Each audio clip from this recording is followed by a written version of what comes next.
Hey everyone and welcome to Storytime. My name is Jake and today we are going to be looking at the subreddit r/idontworkherelady, where people tell us their craziest stories on when they got mistaken for being an employee at somewhere they didn't work. If you're new around here, please do hit subscribe down below so that you never miss out on another video. But for now, let's sit back, relax and enjoy some Reddit stories. A single digit makes all the difference. For those who remember my previous posts, I'm in the military.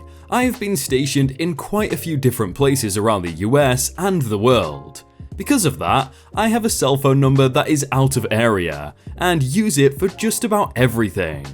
Between that and the occasional work-issued phone, I've never felt the need to have a dedicated landline. However, with my most recent residence, the company I get my internet and cable through had a plan set up where every service came individually.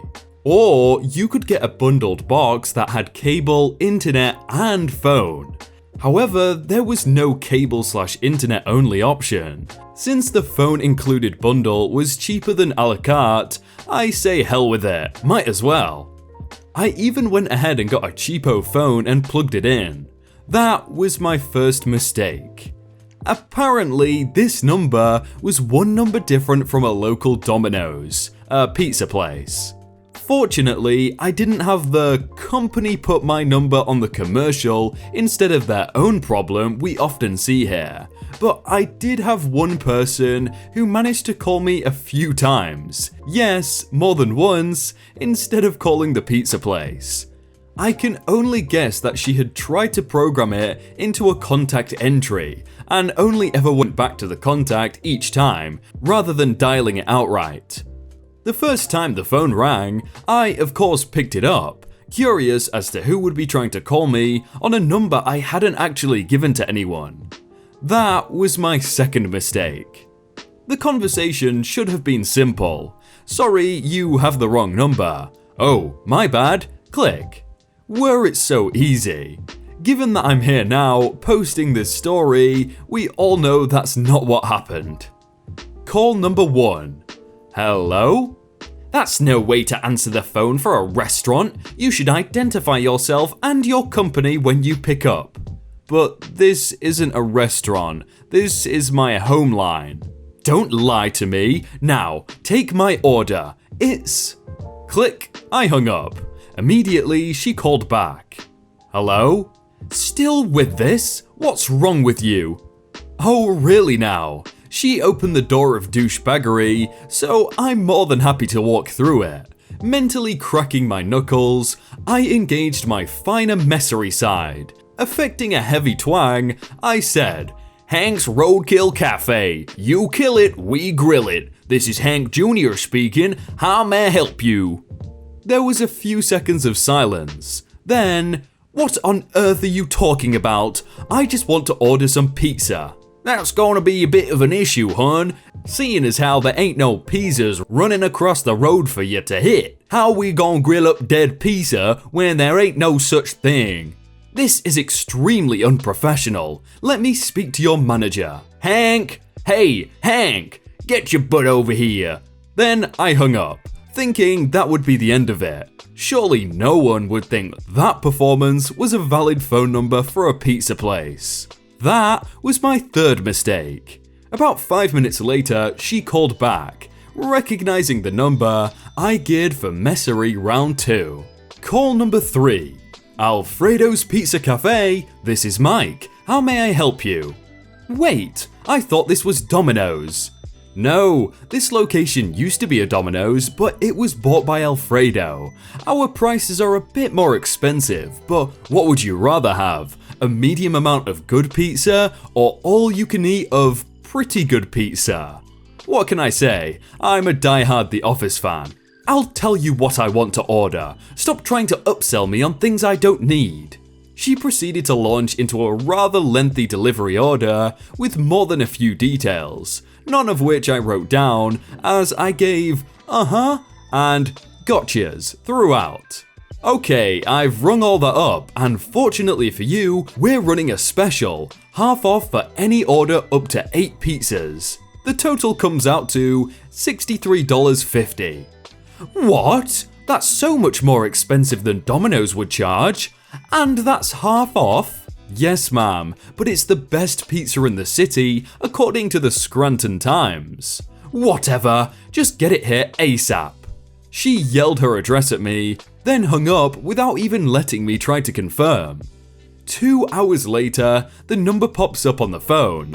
I mentally prepared myself for yet another round in the ring with this mental lightweight. Call number 4.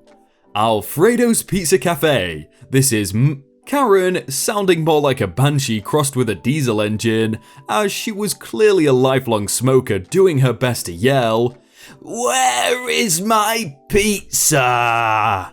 Oh dear, I'm sorry. Our delivery driver wasn't able to make it to you. While he was out on the run delivering an order at another address, he was held hostage by a strange group of people in a small business park who were having an after-hours office party. By the time he was let out and got back to his car, your pizza was cold and he was terribly traumatized. So we gave him the rest of the night off. Also, this was never a restaurant number, like I said from the very start. What do you mean this isn't a restaurant? You said you were and took my order. Yeah, about that. I lied. I cackled with fake maniacal laughter, which only served to enrage her more. Karen, incomprehensible nonsense punctuated by the word manager at least a couple times. Lady, listen, this isn't a pizza place. It's a home number, and I'm done with you. I hung up and disconnected the phone from the box. The cable system would pop up a notice anytime someone called the line if you were watching TV with the number that was calling. And I got at least a dozen more calls from her that night, plus 2 more the following night. After that, it stopped. Fast forward 2 weeks. My wife and I were in the mood for some pizza, so I suggested picking up from that Domino's. In the intervening weeks, I had done some searching online and found the Domino's with the 1 number difference that was the partial cause of that fun-filled evening, and it seemed like as good as a candidate as any to get our dinner for that night. I called the order in as I left work and stopped by to pick it up on my way home.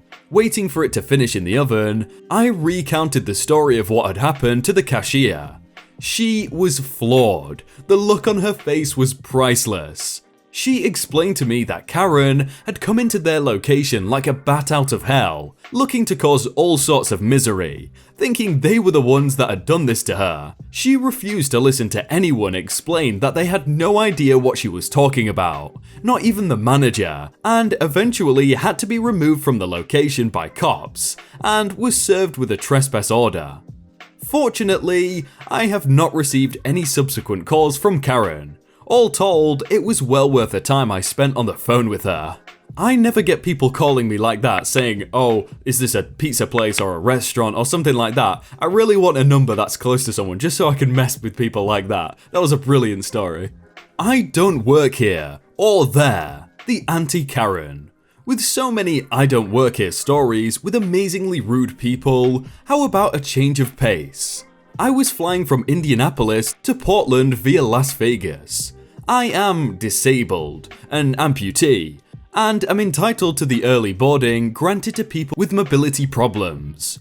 After being called up for boarding in Vegas, I saw an older dark-skinned woman wearing Western clothes, but she was either Indian or Arab with the Southwest Asian look. She didn't speak English, and the gate attendants were trying to tell her someone was on their way to help her to her seat. I offered to help, then offered her my arm.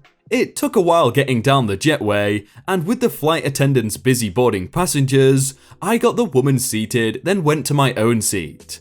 After getting to Portland, I helped her off the plane. Finding a wheelchair, I wheeled her down the jetway, checked where she was going. Portland was her final destination, so I just decided to wheel her to wherever she was being met. We were both headed the same way in any case, so it was no skin off my nose. She jabbered at me the entire time. I had no idea what she was saying, but her tone was friendly and she seemed happy, so I just kept going. It was quite a ways, so she talked to me for quite some time, but we finally got to the TSA checkpoint where we met her son. A happy reunion as I started to walk away, but the woman made it clear that she wanted me to stay for a minute. I waited as she spoke to her son, I assume explaining what I had done for her. He told me she wanted to know my name so she could tell my boss what a wonderful employee I was, to fly all the way to Portland just to take her to her son. I explained that I didn't work for the airline or the airport, here or there, and that I was just another passenger that was going her way.